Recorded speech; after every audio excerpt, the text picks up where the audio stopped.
If I ever got to hook up with a celebrity, I dear God hope it's with Taron Egerton's fine pip cheerio ass. Quite proud of my ass, actually. It's big, there's no denying that. But I sort of don't really mind that, just as a little aside. That's the first time in the movie you see Richard Madden. Do you have a signature scent? What was that thing? I think I used to wear, I think it was horrible actually, which is just about to kill my relationship with this brand. There was like a diesel scent that had like, came in a milk box or something that I think I wore for a while.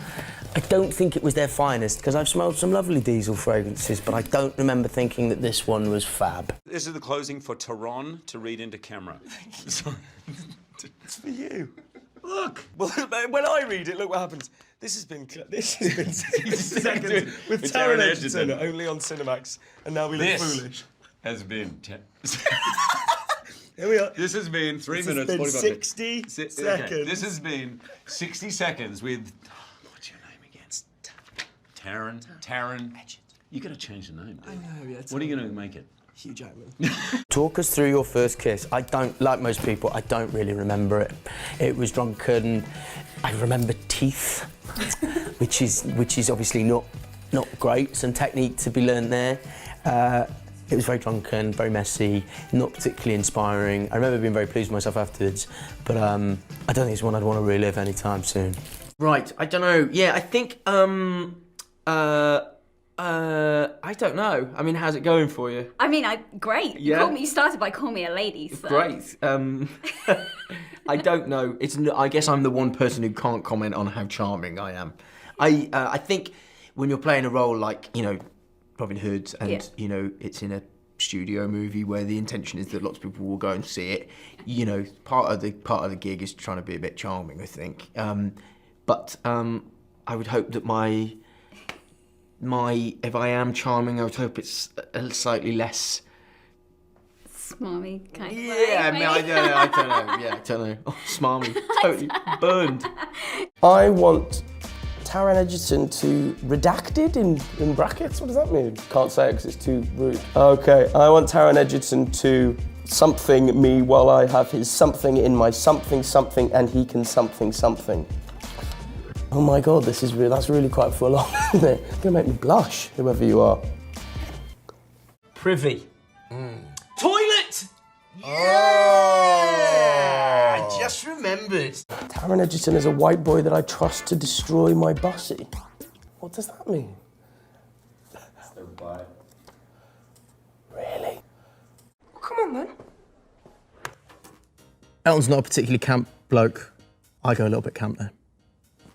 So, now, there is a lot that happens in the edit. Of course. And I feel it may have happened somewhere along the line. And also, I don't want to get into a situation where my little trademark thing gets in every film I do, because it sort of slightly undermines the film, doesn't it? I mean, maybe if you're Sam Jackson with your mother, yeah, you can pull it off because you're Sam Jackson. Otherwise, it might start to wear thin. The other thing is, Ali, I don't want you to get bored of my wink. Do you know what I mean? leave them wanting more. Yeah, exactly. I was in tenterhooks. I was like, oh. It'll get in somewhere, I promise. Those dungarees made my arse look massive. Nid oi'n gofyn bywyd moethus, a'r y byd, na'i berlau man. Okay. Someone at Radio 1 earlier, I was referred to as sassy.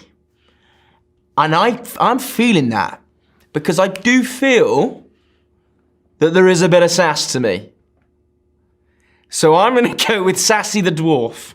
I've even got a cute little hat. I've got to say that hat is very sassy.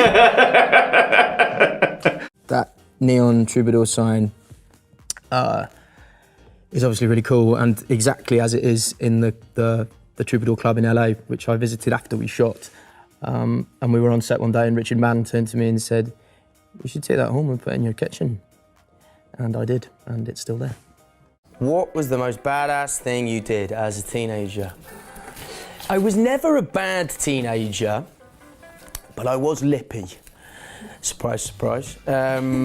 So whereas I don't think I was kind of mean or kind of unpleasant, I definitely gave a bit of back chat, I think, but I'm trying to recall a specific instance.